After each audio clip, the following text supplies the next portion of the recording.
When an adopted daughter decided to reconnect with her biological parents, she couldn't have anticipated it would become the worst decision of her life. While she hoped to rekindle her relationship with her family, it instead took a dark and disturbing turn. Today we'll be delving into the tragic series of events that transformed a man into a cold-blooded killer. In 1995, Stephen Pladl, a young man in his early 20s, began an online relationship with Alyssa, an underage girl from San Antonio. He traveled from New York to Texas to meet her in person. Alyssa, who was 15 years old at the time, entered into a relationship with Stephen. Despite Alyssa being underage, their parents did not intervene, and the relationship continued.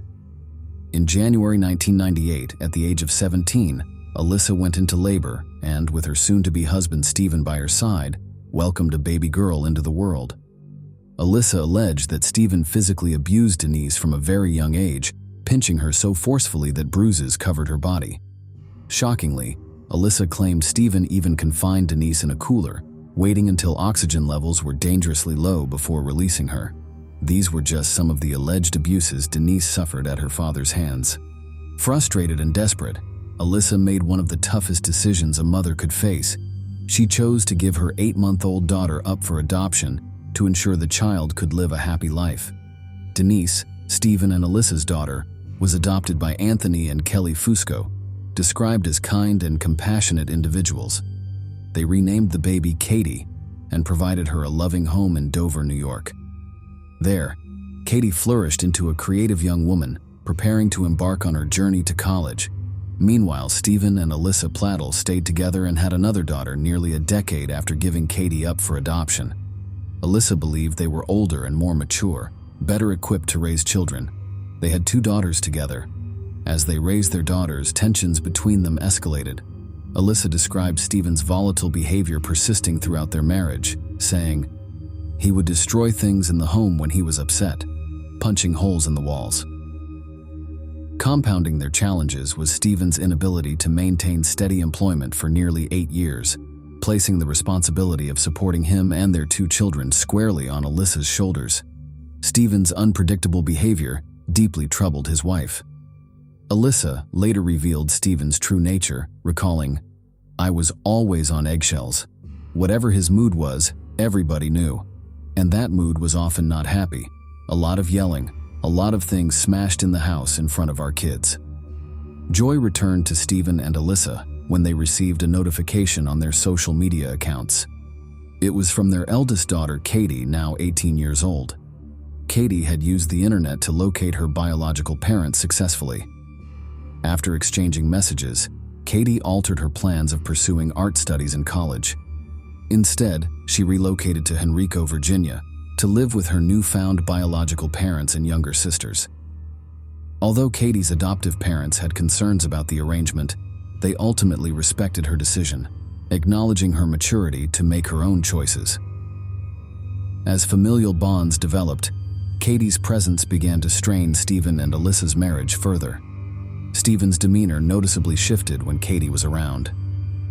Alyssa observed Stephen attempting to appear younger by shaving his beard and updating his wardrobe.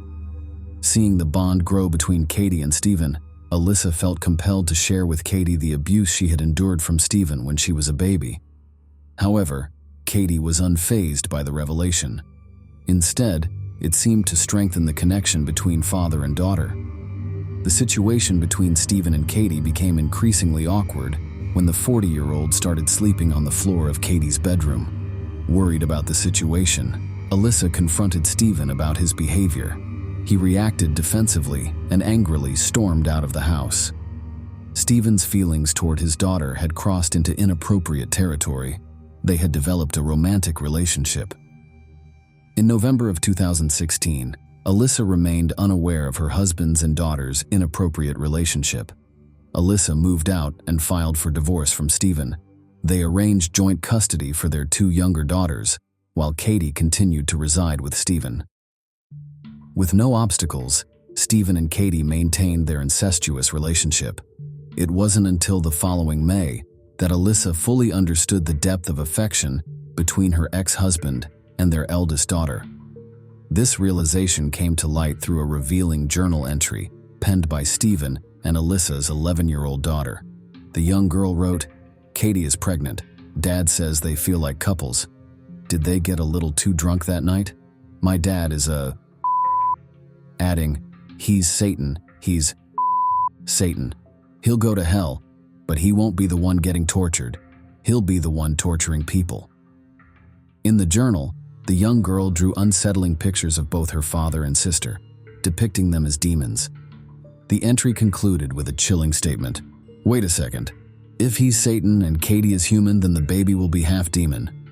Horrified upon learning about the disturbing relationship and the pregnancy, Alyssa later recalled, "I completely lost it. I started screaming. I felt like I was going to be sick." She immediately confronted her disturbed ex-husband about the situation. His response shocked her. "I thought you knew. We're in love." Alyssa, appalled, responded, "How could you? You're sick, and she's just a child." Alyssa attempted to protect her daughter once again by calling the police to report the now-known incest. Although police interviewed the two younger daughters, neither Stephen nor Katie were placed under arrest, and they continued living together under the same roof. On a warm summer day, July 20th, Stephen and Katie decided to take their relationship to a shocking new level. They traveled to Maryland to marry. Since father-daughter marriages are illegal in Maryland, they falsified their relationship on their marriage application and were able to marry legally. The wedding was already disturbing, made worse by the presence of Stephen's mother, Grace, and Katie's adoptive parents, Anthony and Kelly Fusco. Photos from the event show them smiling, seemingly supportive of the union between Stephen and a visibly pregnant Katie. According to reports, Anthony and Kelly Fusco only attended because they felt that all they could do at that point was support their adopted daughter in her decision once again. A few short months later, on September 1st, 2017, Katie gave birth to a baby boy, whom they named Bennett. However, the joy of their new family didn't last. 4 months later, in January, Stephen and Katie were arrested and extradited back to Virginia. DNA tests were conducted on Stephen, Katie, and their son Bennett to confirm their familial relationship. They were formally charged with incest, adultery, and contributing to the delinquency of a minor. During the court proceedings, Stephen Pladl's attorney attempted to justify the unlawful marriage by explaining, "This case is an 18-year-old girl who shows up at the doorstep of a 40-year-old man who's going through difficult times with his wife. They have a bond because they're biologically related, but they never knew each other before they had a sexual relationship. He was head over heels in love with her, so much so that outweighed the issue of them being biologically related. Stephen was able to post bail and was released first.